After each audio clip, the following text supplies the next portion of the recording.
ఈ రోజు కడప గడ్డపై జరుగుతున్న ఈ మహానాడు చూస్తే ఎన్నికలై ఏడాది జరుగుతున్నా మీలో ఆ కసి, ఉత్సాహం, ఉద్వేగం ఏమాత్రం తగ్గలేదు.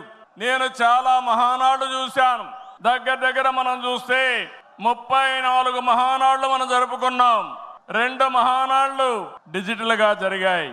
అయితే ఈసారి కడపలో, దేవుని గడపలో జరిగే మహానాడు ఒక చరిత్ర సృష్టించబోతుంది.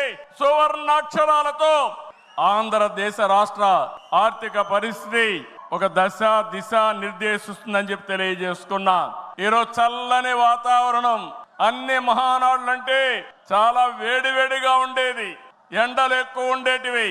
ఒక ప్రశాంతమైన వాతావరణంలో, ఆహ్లాదకరమైన వాతావరణంలో ఈరోజు కడపలో మహానాడు జరుగుతా ఉంది.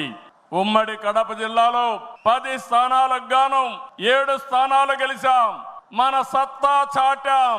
ఈసారి ఇంకొంచెం కష్టపడితే 10కి 10 మనమే స్వీప్ చేస్తాం.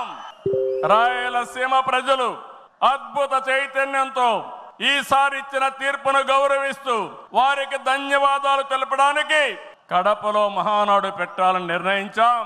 ఈ మహానాడును మీరు చూస్తే బ్రహ్మాండంగా చేసిన నాయకులకు, కార్యకర్తలకు మనస్ఫూర్తిగా అభినందనలు, కృతజ్ఞతలు.